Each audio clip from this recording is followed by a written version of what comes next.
Daniel drove along the quiet road that led to his cabin, the soft hum of the car engine blending with the whispers of the evening wind. He hadn't planned to be here tonight. His trip to the city was supposed to last another week, full of meetings and unfinished business. But something inside had pulled him back, a silent voice urging him to leave early. He couldn't explain it, but he trusted it. The cabin had always been his place of comfort, his shelter from the noise of the world. And now, he was going back sooner than expected. The sun had already dipped behind the hills, leaving streaks of orange and purple across the wide sky. The air smelled faintly of pine and earth, a scent Daniel always missed when he stayed in the city for too long.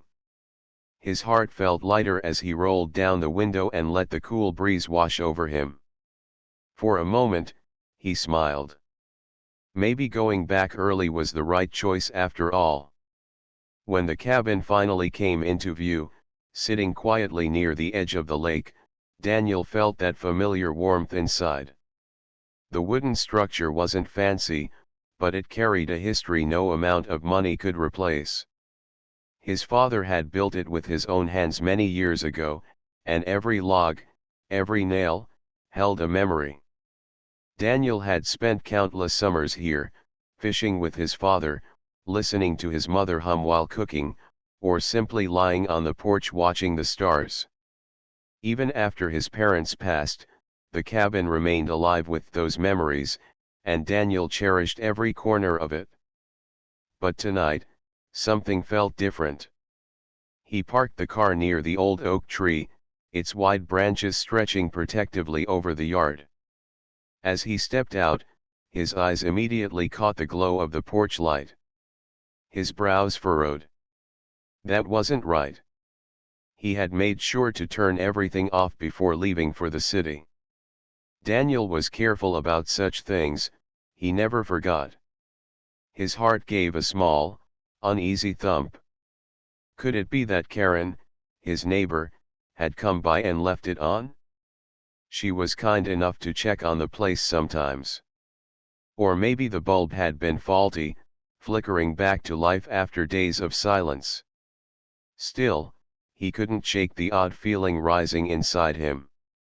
He stood still for a moment, staring at the cabin from the yard. The windows reflected faint streaks of light, and he thought he saw the curtain in the living room shift slightly. But perhaps it was only the wind. The cabin always creaked and sighed when the air moved through the trees. Daniel reminded himself of that, yet a quiet tension pressed at his chest. He picked up his bag from the car and walked slowly toward the steps. Each step on the wooden porch echoed louder than usual, as if the silence around him wanted to warn him of something. He reached the door, and his hand hovered over the handle. A part of him wanted to call Karen, just to be sure nothing strange was happening. But another part of him, stubborn and curious, told him to check for himself.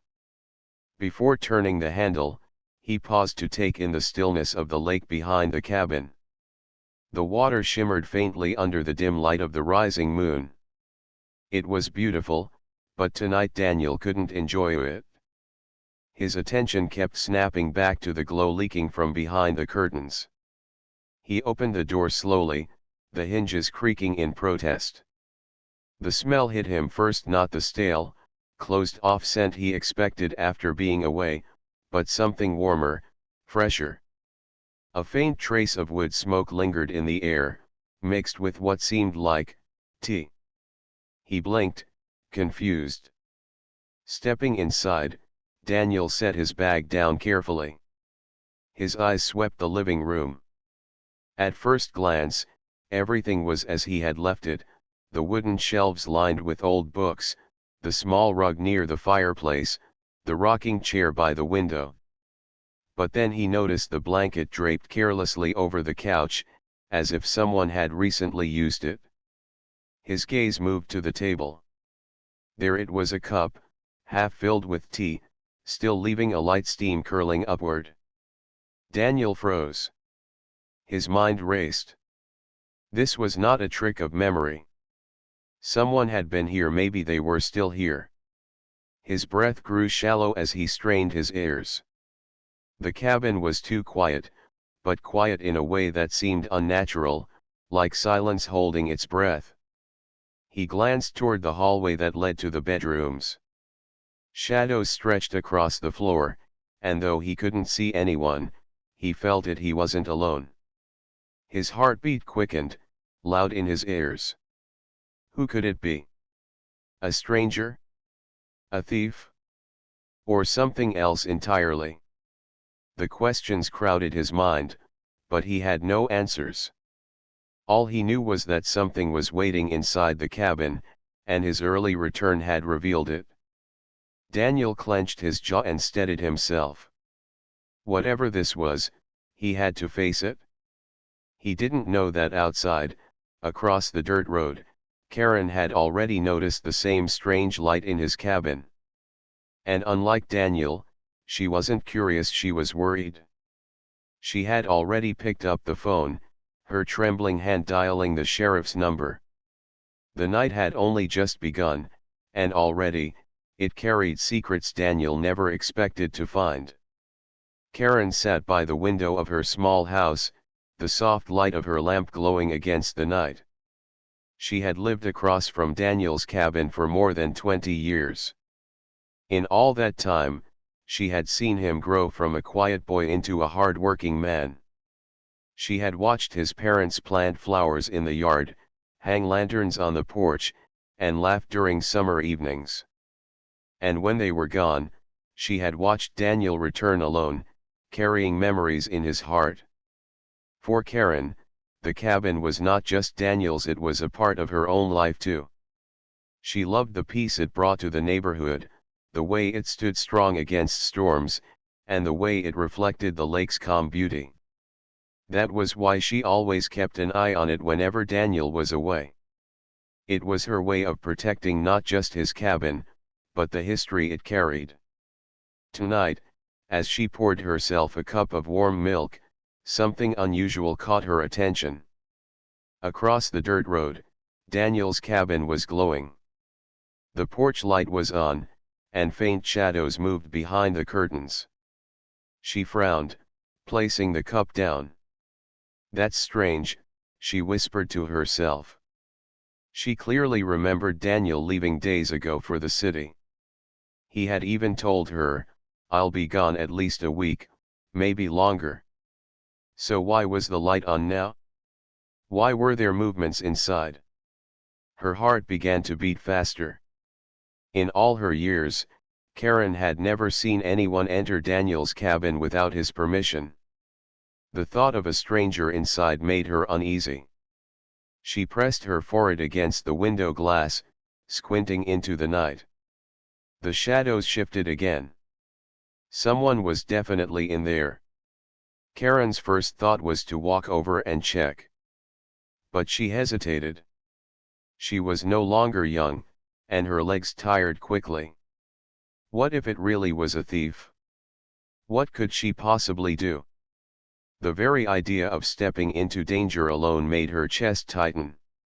Her hand moved toward the phone resting on the table. For a moment, she sat there, torn between fear and responsibility. Finally, with trembling fingers, she picked it up and dialed the familiar number of the local sheriff's office. "Sheriff's Department, how can we help you?" a calm voice answered. Karen lowered her voice, as if the person inside the cabin could hear her from across the road. "This is Karen Miller. I live on Lakeview Road, near Daniel's cabin. I think there's someone inside his house." The officer on the other end grew serious. "Are you certain, ma'am? Could it be Daniel himself?" Karen shook her head quickly, though the officer could not see her. "No, no. He told me he would be gone for another week. He's not supposed to be here. But I see shadows moving, and the porch light is on. It doesn't feel right." "Stay calm," the officer replied. "We'll send someone right away." Please do not approach the cabin. Stay inside your home until we arrive. Karen hung up the phone, her hands still trembling. She sat by the window again, her eyes locked on the cabin. A wave of guilt touched her heart. What if she was overreacting? What if Daniel had simply returned early? She didn't want to cause trouble for him. But then, another movement behind the curtain erased her doubt. No, she had done the right thing. Minutes passed slowly, each one heavier than the last. The quiet of the night pressed in on her small house. The only sound was the distant cry of a nightbird and the faint rustling of leaves. Every time the curtain in Daniel's cabin moved, Karen's breath caught. She couldn't stop imagining what might be happening inside. Her thoughts drifted to Daniel himself. He was a good man, but life had not been easy for him. Losing his parents had left him quieter, more withdrawn. The cabin had become his safe place, his connection to family. Karen worried deeply about what a break-in might do to him, not just losing things, but the feeling of safety, the comfort of home. That was why she had acted so quickly. She wanted to protect him, even if he never asked for her help. As she waited, the sound of a car engine broke through the silence. Relief swept over her as she spotted the sheriff's vehicle turning down the dirt road, its headlights cutting through the night. Another car followed close behind. They pulled up near the cabin, their doors opening with quiet precision. Karen opened her own door slightly, leaning out into the cool night air. "Over here," she called softly, waving. One of the deputies nodded at her, then signaled for her to stay inside. She stepped back and closed the door, but her eyes never left the window. She felt a mix of fear and hope now. Soon, the truth would be revealed. Whoever was inside the cabin would be found. And then, maybe, everything would return to peace again. Little did Karen know, at that very moment, Daniel himself had just stepped inside his cabin. He was staring at the cup of tea on the table, his heart pounding with confusion. He had no idea that his concerned neighbor had already called for help, believing him to be far away. The night had woven their paths together in a way none of them expected. For Karen, it was worry. For Daniel, it was mystery. And soon, both would face the same shocking truth waiting inside the cabin. The cabin door closed softly behind Daniel, yet the sound seemed louder in the heavy silence of the night. He stood still for a moment, his eyes scanning the living room. Every detail felt too sharp, too alive, as if the walls themselves were watching him. He expected the stillness of a house left empty for days, but instead he felt warmth, the kind of warmth that came from recent life. His eyes landed again on the cup of tea resting on the wooden table. Thin trails of steam curled upward, fading into the air. The cup was not dusty, not cold, not abandoned. Someone had made it not long ago. His throat tightened. Daniel's first instinct was denial. Perhaps he had forgotten to clean the table before leaving. Perhaps he had left something behind that now appeared fresh in the dim light. But deep inside, he knew that wasn't true. He remembered the day he left for the city. He had checked everything twice, made sure the house was neat, and locked the door behind him. This cup did not belong to that memory. His gaze shifted to the couch. The blanket lay in a careless heap, as though someone had rested there. He bent down and touched it lightly. It was warm. His hand trembled as he pulled back. A sound broke the silence. Soft, faint, like a whisper of movement. It came from the hallway that led to the bedrooms. Daniel's heart leapt into his throat. He turned his head sharply, staring at the shadowed corridor. At first, there was nothing. Then, the creak of a floorboard reached his ears. It was a sound too heavy for the wind, too real to be imagined. Someone was here. Daniel's mind raced with possibilities. A thief? A traveler who had broken in seeking shelter? Or worse, someone who had been living here for days, hidden from the world? His pulse quickened as fear and curiosity battled inside him. He glanced around the living room for something to defend himself with. His eyes landed on the old lantern sitting on a shelf. He picked it up, its metal frame cool against his hand, and held it tightly. It wasn't much, but it gave him a sense of courage. The hallway stretched before him, long and dark. He moved slowly, each step measured, the wooden floor creaking softly under his weight. His breath echoed in his ears, uneven and shallow. The closer he got to the bedrooms, the heavier the air felt, as though the cabin itself was holding its breath with him. At the edge of the hallway, he stopped. A thin line of light spilled out from the half-open door of his old bedroom. Daniel's heart hammered. That room had been locked when he left. He leaned against the wall, straining to hear. Inside the room, he caught the faint rustle of movement, like clothes shifting or someone turning. His grip on the lantern tightened until his knuckles ached. Then, another sound reached him: footsteps. They were light but steady, moving slowly toward the door. Daniel stepped back, his body tense, ready for whatever would emerge. The door creaked wider, the beam of light spilling further into the hallway. His breath caught in his chest. A shadow appeared in the doorway. For a moment, Daniel could not move. Every muscle in his body screamed at him to run, but his feet stayed planted. The shadow grew clearer as the figure stepped forward. And then, under the dim light, a face appeared. Daniel's eyes widened, his lantern lowering slightly. The fear in his chest twisted into something else: shock, disbelief, and an ache he hadn't felt in years. It wasn't a stranger. It was a face he knew. A face he had once loved and trusted, though it had been gone from his life for a long time. The figure froze too, eyes widening in the same stunned recognition.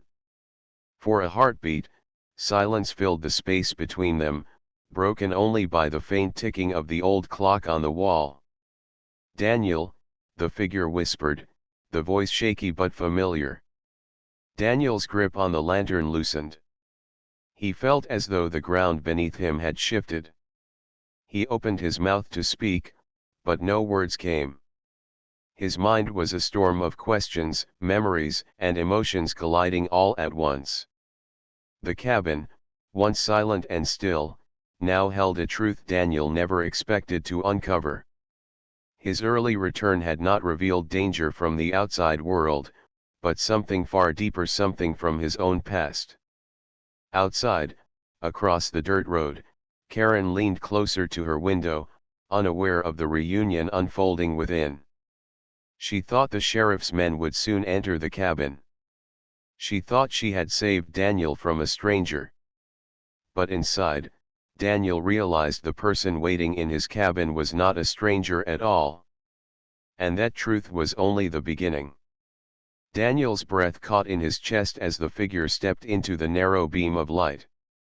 His heart pounded, his mind refusing to believe what his eyes were telling him. Standing there, in the hallway of his own cabin, was his younger brother Michael. It had been 3 years since Daniel had last seen him. 3 years since Michael had walked out of their lives without explanation. And now, here he was, standing barefoot in the cabin as if no time had passed. His hair was longer, untidy, his clothes old and worn. His face was thinner, with shadows under his eyes. But it was him. Daniel would never forget the shape of his brother's eyes or the way his shoulders slumped when carrying a heavy weight. "Michael," Daniel whispered, his voice filled with disbelief. Michael's lips parted, guilt flickering in his eyes. I didn't think you'd be back so soon. His voice was soft, almost ashamed. The lantern in Daniel's hand lowered slowly. The fear that had consumed him moments earlier now shifted into something far more complicated: relief, anger, and sadness all tangled together. He wanted to run forward and embrace his brother, to make sure he was real. At the same time, he wanted to shout, to demand answers for the years of silence. Why? Daniel finally managed to say. His voice shook. Why are you here? After all this time? Michael lowered his gaze, his hands tightening at his sides.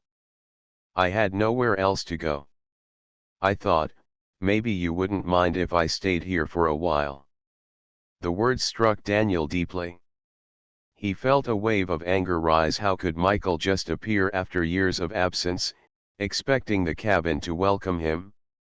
But beneath that anger was something stronger, the ache of finally seeing his brother alive.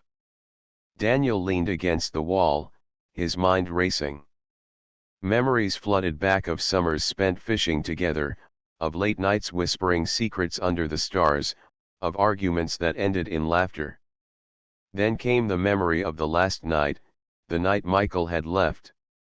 The argument had been sharp and painful, and Daniel had woken the next morning to find his brother gone. No note, no call, no explanation. Just emptiness. You disappeared, Daniel said, his tone trembling between pain and accusation. You left me, Michael. You didn't even say goodbye. Michael's head sank lower. I know. And I'm sorry. His voice cracked with sincerity. I wasn't strong enough back then. I thought leaving was the only way. But it wasn't. I see that now. Daniel stared at him, torn. His heart wanted to forgive, but his mind demanded reason. He didn't know whether to trust these words or to protect himself from being hurt again. Before he could respond, lights flickered outside the window. Daniel's head snapped toward it. He saw the glow of headlights approaching, the crunch of tires on the dirt road. His chest tightened. Karen. She must have called the sheriff. Of course she did. She had always been watchful, always protective. She must have seen movement and thought it was a break-in. Michael saw the lights too, his face paling. The police, he whispered, panic flickering in his voice. Daniel exhaled, rubbing his temple. Karen must have thought someone broke in. She didn't know it was you. For a moment, silence hung between them. Then Daniel shook his head. Stay here, he said firmly, his protective instincts kicking in despite the storm of emotions. I'll handle it. He walked back to the front door, his lantern still in his hand. His pulse quickened as he opened it. Outside, the sheriff's car had already stopped, its headlights washing over the yard. Another deputy car followed close behind. Karen stood by her porch, wringing her hands nervously, her face pale with worry. She pointed toward the cabin as the sheriff approached. Daniel stepped onto the porch quickly, raising a hand. Wait, it's not what you think. His voice rang with urgency. The sheriff stopped, his flashlight beam cutting across Daniel's face. Sir, we received a call about someone inside your cabin. Is everything all right? Karen hurried closer, her voice shaking. Daniel, I thought someone had broken in. I saw the light. I saw movement. I didn't know you were back. Daniel forced a calm breath, his eyes darting back toward the cabin where Michael still waited. It's fine. There's no intruder, he said carefully. It's family. The sheriff studied him for a long moment, then nodded slowly. If you're certain, Sir. Just wanted to make sure everything was safe. He tipped his hat and signaled to his deputy, who returned to the car. Karen, still flustered, touched her chest. I'm so sorry, Daniel. I didn't mean to cause trouble. I just wanted to protect your home. Daniel managed a small smile, though his heart was heavy with everything that had just happened. It's all right, Karen. You did what you thought was best. The sheriff's car rolled away, leaving the cabin quiet once more. Daniel turned back inside, closing the door behind him. Michael stood in the hallway, watching silently. His eyes glistened under the dim light, carrying emotions Daniel couldn't read: fear, guilt, and perhaps a small spark of hope. For the first time in 3 years, the two brothers were under the same roof again.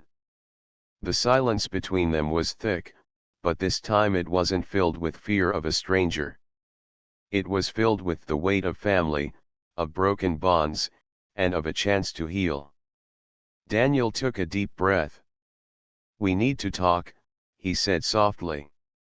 Michael nodded, his voice barely above a whisper. Yes. We do.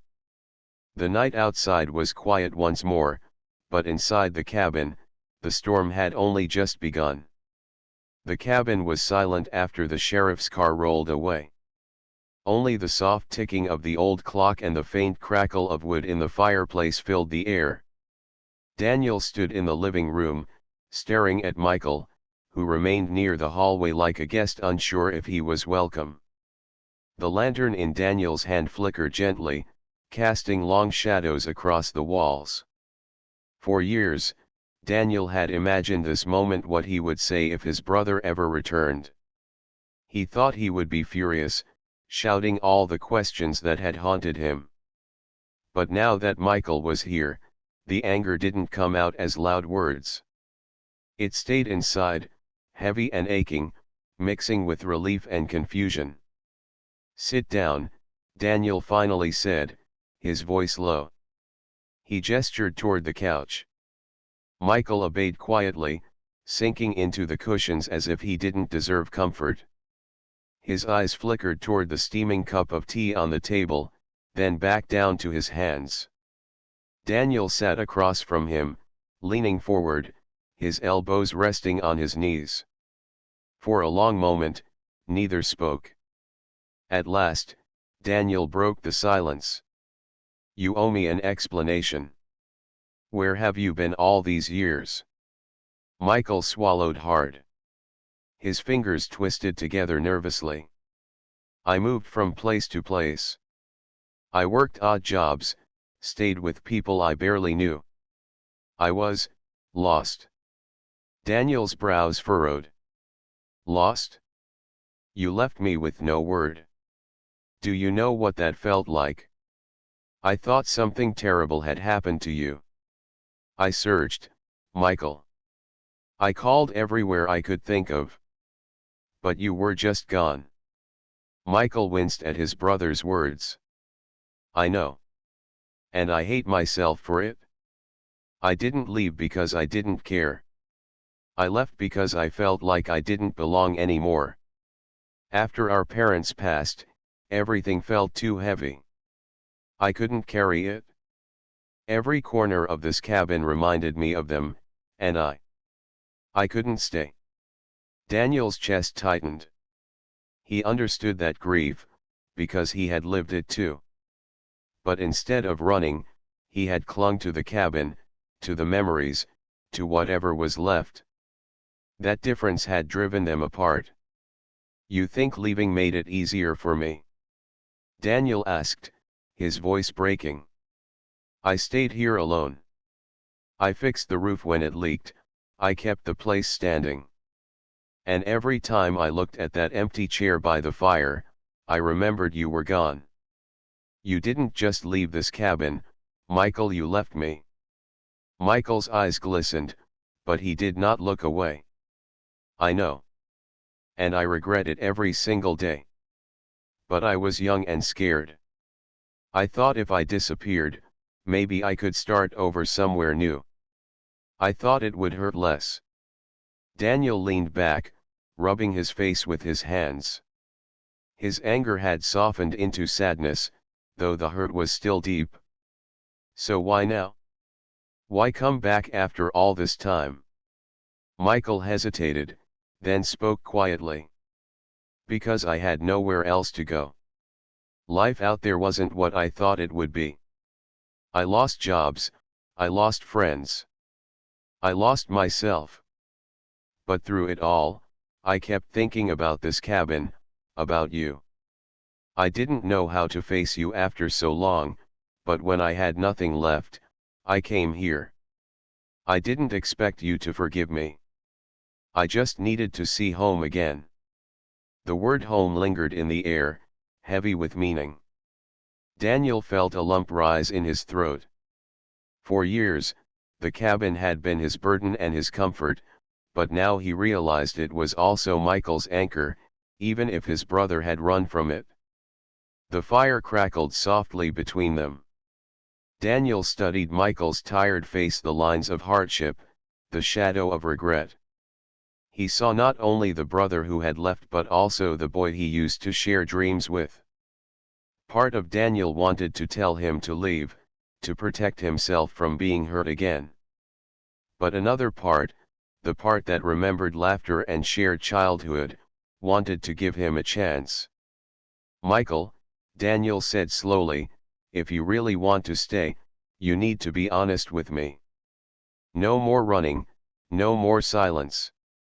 You can't just come and go when it suits you. I won't live through that again. Michael nodded quickly, his voice trembling.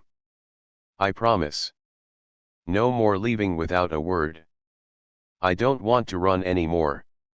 I just want a chance to make things right. Daniel studied him for a long moment, then sighed. All right. But it won't be easy. You broke my trust. That takes time to fix. Michael lowered his head. I'll wait as long as it takes. I'll do whatever it takes. For the first time that night, Daniel felt a small spark of hope. It wasn't forgiveness yet, but it was a start. He leaned back, staring at the ceiling beams his father had built, and let out a slow breath. The silence that followed was no longer sharp and painful.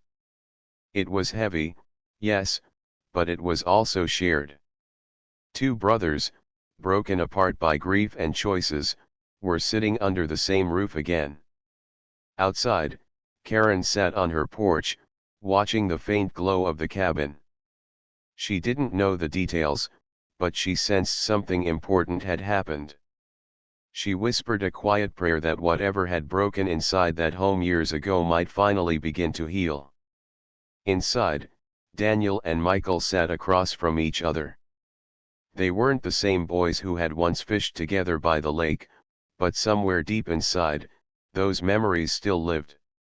And maybe, just maybe, they could find their way back to them. The cabin glowed softly in the night, its windows shining like watchful eyes. Inside, Daniel and Michael sat in silence, both weighed down by years of distance and the heavy conversation they had just shared. The fire still burned faintly, throwing shadows across the room. Outside, the sound of engines had faded as the sheriff and his deputy drove back toward town. But the misunderstanding they left behind still lingered in the air. Daniel leaned back in his chair, rubbing his forehead. Karen must have been so worried, he murmured. She saw the light and thought it was an intruder. Michael's eyes lowered to the floor. She wasn't wrong, he whispered, guilt pressing into his words. I was here without you knowing. From her view, I was a stranger. Daniel looked at him for a long moment. He wanted to be angry, but instead he sighed. You're not a stranger, Michael. Not to me. But you can understand why it looked that way to her. Michael nodded, though shame lingered in his expression. He shifted uncomfortably, his hands twisting together.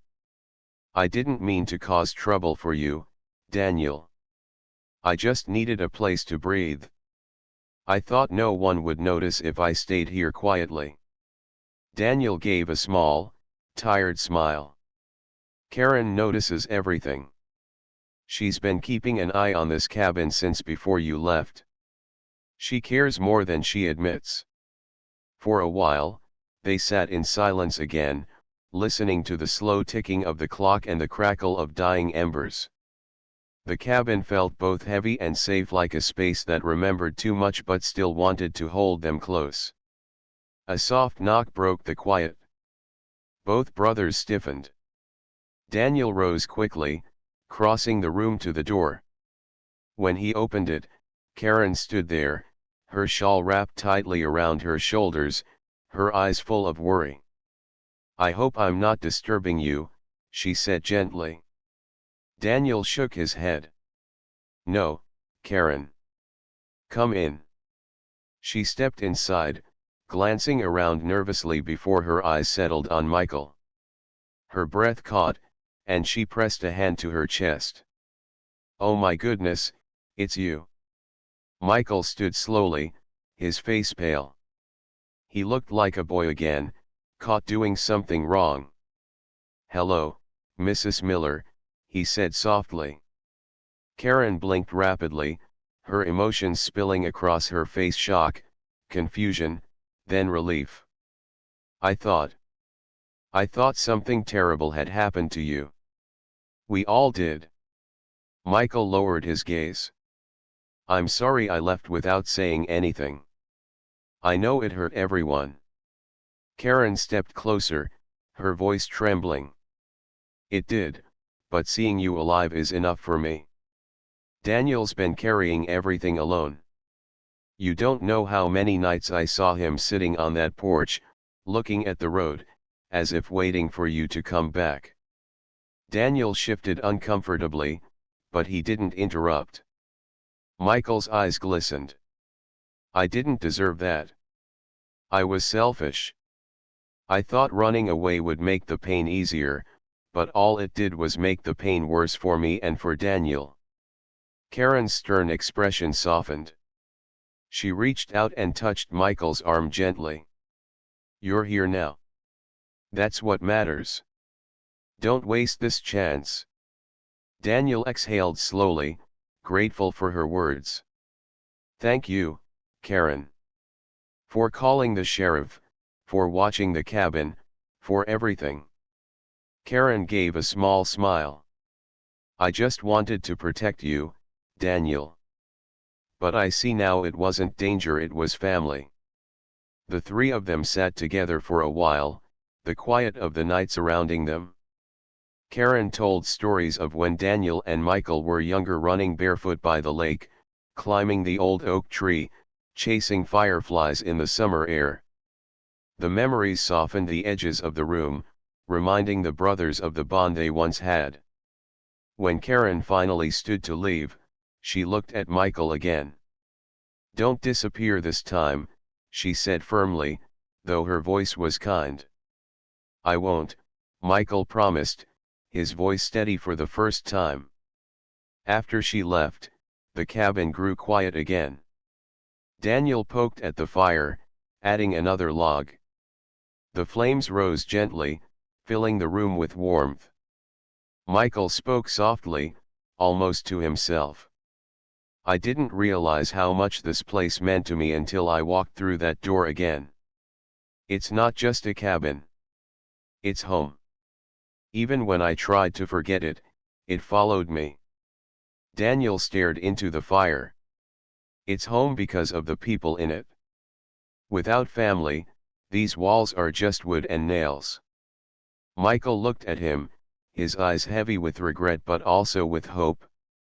"Do you think we can be family again? After everything?" Daniel didn't answer right away. He thought about the long nights of loneliness, the weight of responsibility, the bitterness of silence. But he also thought about the boy who had once sat beside him under the stars, sharing dreams about the future. Finally, he nodded. It will take time, Michael. But yes. I want us to try. For the first time that night, Michael's shoulders seemed to ease. A small smile tugged at his lips, fragile but real. Thank you, Daniel. The two brothers sat by the fire until late into the night. Words were few, but the silence between them no longer felt like a wall. It felt like a bridge slowly being rebuilt. Outside, the lake shimmered under the moonlight, calm and steady, as if reflecting the hope quietly growing inside the cabin. The fire in the cabin burned low, its warmth wrapping around the room like a comforting blanket. Outside, the lake reflected the silver moonlight, calm and silent. Inside, Daniel and Michael sat together, still processing the events of the night. Words had been exchanged, apologies made, and truths revealed. Yet, the weight of years apart still lingered in the air, like dust that had settled in the corners of the cabin. Michael finally broke the silence, his voice soft and hesitant. I'm sorry for everything, Daniel. I know I hurt you. I didn't mean to. I didn't know how to stay. Daniel looked at him, his gaze steady but tender. I know, Michael. I know it wasn't easy for you. But leaving like that, it left a hole. Not just in my life, but in this home too. I wanted you here. I just didn't understand why you weren't. Michael's lips trembled, and he looked down at his hands. I thought running away would help me. I thought I could find myself somewhere else. But all I found was emptiness. And tonight, coming back, I realized that home isn't just a place. It's the people you care about. It's the family you can't forget. Daniel's chest tightened. The words he had wanted to hear for years were finally spoken. The anger that had lived in his heart softened, replaced by relief, understanding, and a deep, quiet love for the brother he had missed so much. He reached over and placed a hand on Michael's shoulder. We have a lot to fix, Michael. Trust doesn't come back in a night. But being here, together, is a start. Michael nodded, a small smile breaking through the tension on his face. I'll do whatever it takes, Daniel. I won't leave again. Not without telling you. Not without trying to make it right. The two brothers sat for a long moment, the only sounds being the soft crackling of the fire and the distant whispers of the wind through the trees. Daniel looked around the cabin, noticing the little details he had missed in his worry, the way the curtains moved gently with the breeze, the photographs of their parents on the wall, the familiar scent of wood and earth. Everything felt different now, more alive. I can't believe I'm really here, Michael said quietly, almost to himself. It feels like I've been dreaming, and I don't want to wake up. Daniel smiled faintly. Sometimes life gives us second chances when we least expect it. Maybe this is ours. They both fell into a comfortable silence, allowing the calm of the night to fill the space between them. The tension and hurt hadn't disappeared completely, but it had softened, like frost melting under the morning sun. Daniel stood and walked over to the window, looking out at the lake. The reflection of the moon danced on the water, sparkling with quiet beauty. Remember how we used to sit by the lake at night, talking about everything and nothing? He asked. Michael nodded, his eyes misty. I remember. I miss those nights. I miss us. Daniel turned, his face illuminated by the firelight. We can have those nights again. It will take time, but we can start over. Right here, in this cabin, with our memories to guide us. Michael's smile grew, more genuine this time. I'd like that. I want that. The brothers moved closer to the fireplace, sitting side by side as they watched the flames dance. Words became less important as they shared the quiet, the comfort of being together after years apart. The cabin, once a place of solitude and sorrow, now felt alive again with hope and possibility.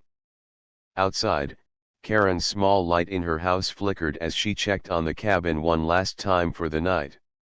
She smiled quietly to herself, knowing that the family she cared for most was finally safe and together. Sometimes, she thought, life had a way of bringing people back when they needed each other most. Inside, Daniel placed a hand on Michael's knee. "No matter what happens, we face it together from now on." "Agreed." Michael nodded firmly. "Agreed. I won't run. I promise." The fire continued to burn, painting the room with a warm glow. The cabin, the home that had witnessed so much pain and loneliness, now became a place of healing. Daniel and Michael sat together, the silence no longer heavy but comforting. It was the silence of understanding, of forgiveness, and of the bond that even years apart could not break. As the night deepened, the brothers leaned back in their chairs, tired but at peace. They didn't need to speak anymore. Words were unnecessary. The presence of one another was enough. And outside, the lake remained calm, reflecting the moon's gentle light, a reminder that even after storms, there could be stillness and beauty. In that cabin, filled with memories and the promise of new beginnings, Daniel and Michael had found their way back to each other. The night was long, but it was no longer lonely. It was a night of hope, of family, and of a future that they would face together side by side, as brothers. And for the first time in years, the cabin felt complete.